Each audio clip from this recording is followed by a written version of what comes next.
Yes, no, maybe. I don't know. Can you repeat the question?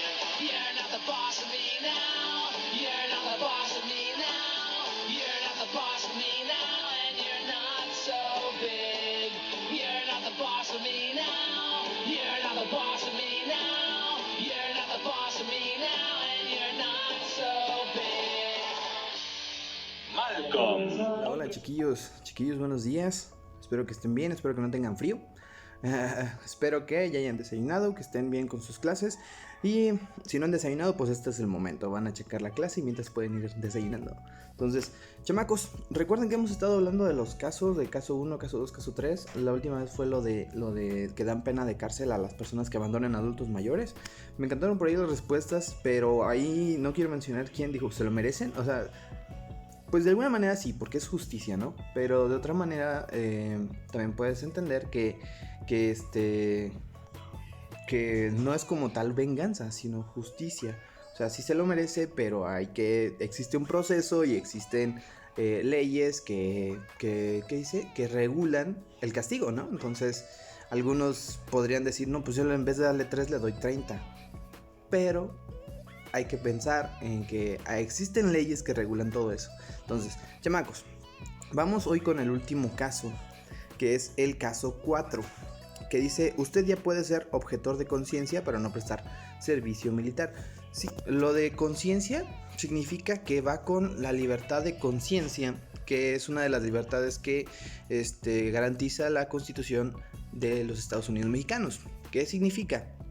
La libertad de conciencia significa que nosotros podemos creer en lo que nosotros queramos, ¿no? Y más que nada es como decir, nadie te obliga a hacer algo que vaya en contra de tus creencias.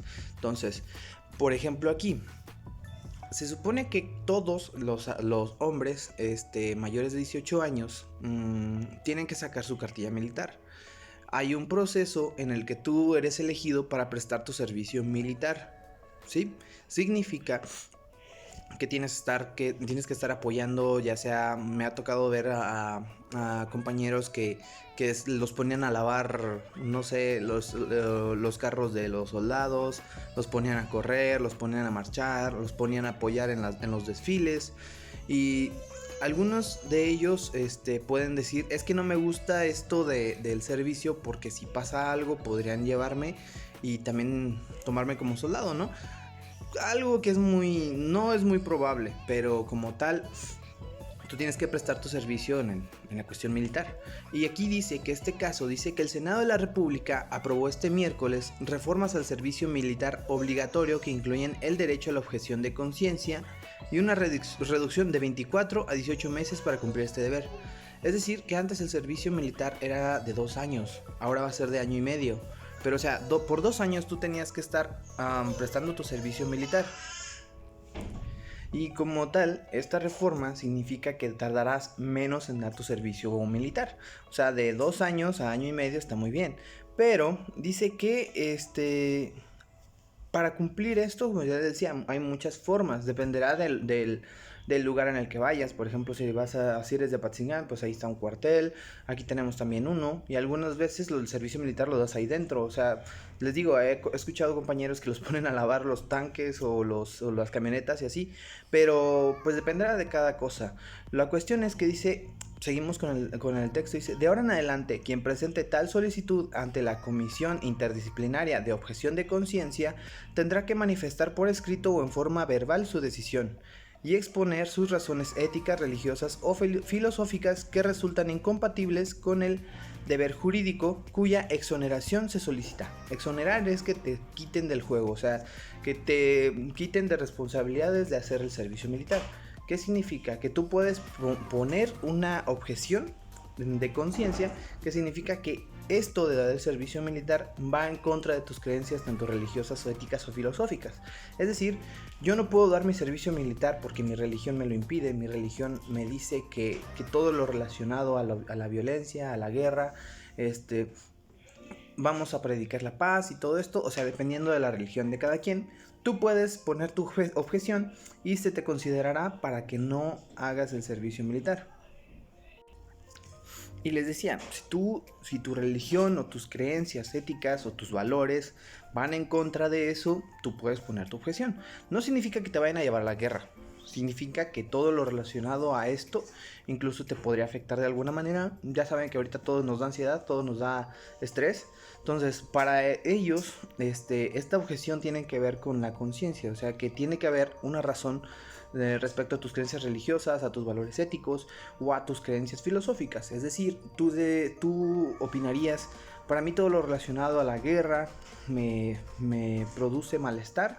No creo en la resolución de conflictos de forma de violencia, todo lo relacionado a lo bélico me parece repugnante y creo que no toleraría estar encerrado también en un lugar que representa todo lo que hay acá. Tú le pondrías un sustento a tus creencias y así pedir que te exoneren del servicio militar.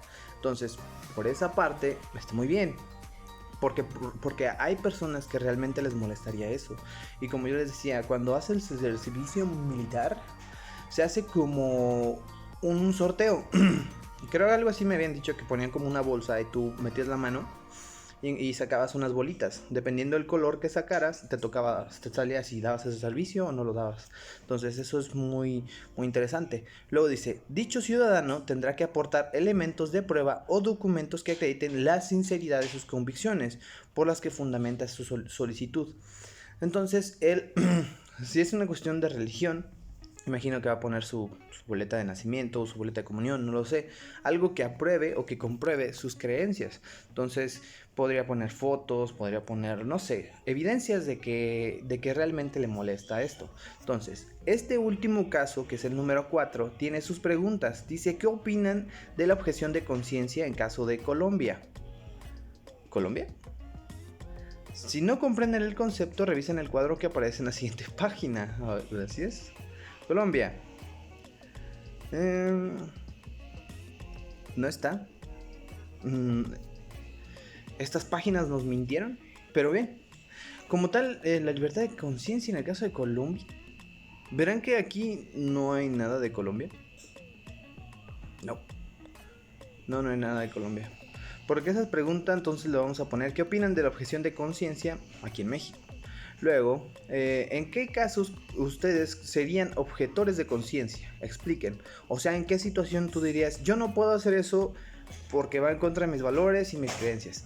Yo les ponía un ejemplo a otro grupo, que no sé si también ustedes, que imaginen que ustedes son un veterinario y les llevan un perrito que está muy enfermo. Y tú eres veterinario y te piden, ¿sabe qué? Este perrito está sufriendo mucho, le voy a pedir que lo duerma, o sea, que lo mate. Tú puedes decir, es que sí es mi trabajo, pero no puedo hacerlo, o sea, va en contra de lo que creo. Yo sé que estudié eso, pero me molesta demasiado. Yo estoy para cuidar la salud y no para eliminarlos, aunque sé que eso le va a mejorar, pero no puedo simplemente hacerlo. O sea, en ese caso podría ser también en el hecho de busquen un ejemplo en el que ustedes no harían algo porque va en contra de sus creencias o principios.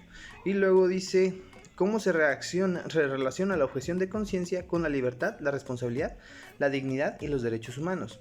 Obviamente ustedes pueden entender que la objeción de conciencia, o sea, es una libertad. O sea, una libertad que protege la Constitución. Significa que tú tienes derecho a la libertad de conciencia, a creer lo que tú quieras. Y luego la responsabilidad. Como tal, la responsabilidad pues es también respetar las libertades de otras personas. Luego la dignidad, recuerden que es el respeto al ser humano simplemente por su hecho de ser un humano. Y luego los derechos humanos, pues todos tenemos derecho a gozar de nuestras libertades. Entonces, en base a esto van a responder estas preguntas, que son 3. Olviden la parte de Colombia. Y luego al final están estas 2 preguntas que dicen, comenten en grupo sus respuestas a los casos que eligieron, escriban sus conclusiones y guárdenlas en su portafolio. Como tal no podemos hacer eso, entonces les voy a pedir que respondan cuál es la importancia de la dignidad y los derechos humanos para ejercer la libertad de manera responsable. Y luego, ¿qué papel tiene la legalidad, la justicia y otros valores de autorregulación al momento de ejercer la libertad? ¿Sí? Esas 2 preguntas más las de arriba es la actividad de hoy. Pero antes de que se pongan a hacer eso, vamos a leer un poquito más para terminar esta página. Vamos a leer ahorita en la página 62. lo que dice: la libertad como tal es un derecho y un valor universal que ha orientado a miles de pequeñas y grandes luchas en la historia de la humanidad. Como tal, ahorita estamos viviendo en la época más pacífica del mundo. Entonces, lo siento, un bebé estaba pelándose con un desodorante. Entonces, chiquillos, como tal, vamos a terminar de leer este texto. Lo que dice, bueno, lo que habla es acerca todavía de la libertad. De hecho, el título de lo que ha sido esto es Límites y alcances de mis libertades. Entonces, terminamos hablando de la libertad. Ustedes ya saben qué actividades, si quieren vayan haciéndola, pero vayan poniendo atención a lo que es este texto, o sea que no paren mi video. Y luego dice: la libertad es un derecho humano y un valor universal que ha orientado miles de pequeñas y grandes luchas en la historia de la humanidad. Es cierto, a lo largo de toda la historia todo ha sido revolución, que ha sido en contra de ciertos principios, ciertas injusticias en búsqueda de una libertad. Libertad de conciencia, libertad de expresión, libertad de unirnos con otras personas, la libertad también de elegir a nuestros representantes.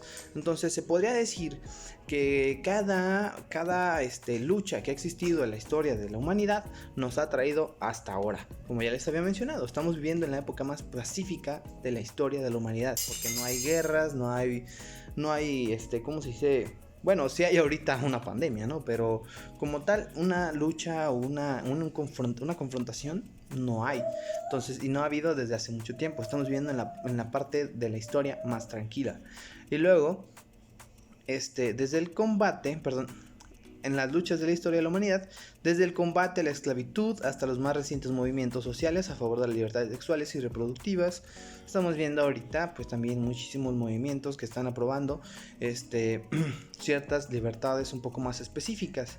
Y luego dice: como resultado de ellas se reconoce que el ser humano nace libre y debe permanecer sin sufrir esclavitud, servidumbre, trabajo forzoso, explotación y sin que se limite de manera arbitraria el derecho a pensar libremente, tener sus propias creencias, a expresar sus opiniones y tomar decisiones personales o colectivas, y que nada de esto, nada que nos pueda impedir hacer esto que acabamos de mencionar, está permitido. Nosotros tenemos la libertad, o sea, el derecho, por así decirlo, de ejercer nuestras libertades como nosotros queramos. Obviamente siempre respetando la legalidad y respetando los derechos de las demás personas. Entonces, ya has estudiado en cursos anteriores que el derecho humano a la libertad, en realidad,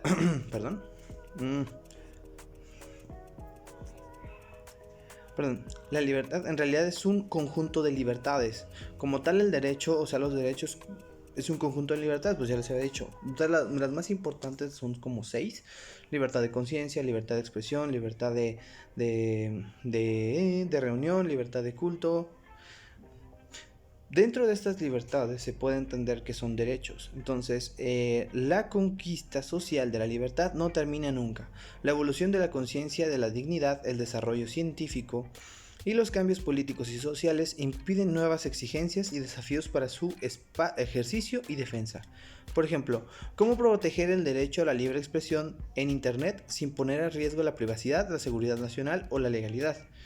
Si nos ponemos a pensar, en Facebook existen limitantes. Por ejemplo, hay algoritmos que identifican malas palabras, que identifican imágenes grotescas, imágenes que incitan al odio, imágenes que incitan a la violencia. Entonces, como tal, sí se está haciendo algo en las redes sociales porque se está limitando. También tú puedes reportarlo si ves una publicación que está de más, si ves que alguien se está insultando desde redes sociales. Solamente lo reportas y tú puedes contribuir a que exista como tal el proteger el derecho a la libre expresión. O sea, esa persona se está expresando, pero no se está expresando de acuerdo a ciertas especificaciones, como que es el también respetar a las otras personas. Entonces, ¿cuáles son los alcances y los límites de la libertad en la manipulación genética? Eso está interesante. Imaginen que ustedes sean unos científicos acá que están peleando, están buscando mejorar la raza humana.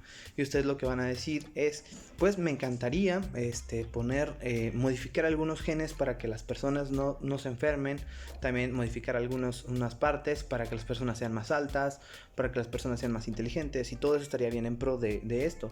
Pero ¿qué tanto de esta libertad tú podrías aplicarla cuando tú dices, parte de mis experimentos significa que pues tengo que trabajar con seres humanos y pues me gustaría experimentar con una persona, modificar algunas cosas o con unos embriones o por así decirlo, y tú decides experimentar con seres humanos? O sea, en esa parte, aunque podría verse como en pro de la humanidad, también es ir en contra de los derechos de las personas.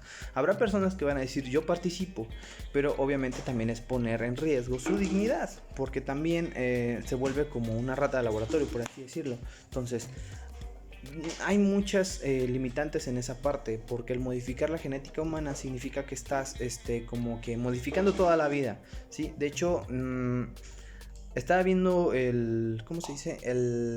La desaparición de un genetista chino que lo que hacía era modificar embriones desde el inicio con el fin de modificar la vida, hacerlos más saludables y por así decirlo. Pero lo que resultó fue que toda la sociedad se le fue en contra porque no era correcto modificar ciertas cosas de la vida y al final lo desaparecieron. O sea, ¿qué tanto tenemos la libertad de nosotros de modificar estas cosas? O sea, siendo en pro todo está genial, pero el procedimiento es lo complicado. ¿Sí? Tenemos los derechos humanos que nos van a impedir siempre hacer algún tipo de experimento con otra persona, ¿sí? De hecho, hay un experimento de un psicólogo que hablaba acerca de los condicionamientos y experimentó con un bebé. Cada vez que el bebé se acercaba a un conejito, él daba un golpazo en la pared, y cada vez que se le acercara otra vez a tocarlo, daba otro golpazo. El chiste es que cada vez que el niño se acercaba al conejito, pues estaba llorando, porque ya tenía en sí, ya estaba condicionado a tener un miedo. Y hasta dónde tenemos nosotros la libertad de ir en contra de todo eso. Entonces es una buena pregunta. Lo dice, de manera parecida a la conquista social de la libertad, en el mundo interior de cada persona se libra una lucha para aprender a ejercerla con autonomía y responsabilidad, lo que significa tomar decisiones autónomas e informadas, considerar los derechos y la dignidad de los demás en actos y decisiones con el fin de no perjudicar a nadie, y autorregularse para no afectar la propia dignidad ni poner en riesgo la integridad y el bienestar personal. O sea, como tal, dentro de las libertades es muy importante también nosotros poner de nuestra parte para autorregularnos en pro de nuestras libertades y las libertades de los demás. Entonces, chavalillos, el video es cortito, ya tienen actividad, espero que me hayan puesto atención y hayan iniciado con la actividad. Son solamente esas 3 preguntas de arriba que van a hacer en la libreta y esas 2 preguntas de la página 62, y eso es todo, chavales. Entonces, el día del viernes, vamos a seguir en la página 63 con los límites de la libertad. Por ahora es todo, chamacos. Espero sus actividades. Yo siento que ahorita ya van a empezar a llegar porque me hicieron caso y fueron respondiendo. Entonces, chamacos, nos vemos el viernes. Echen muchísimas ganas. Nos vemos.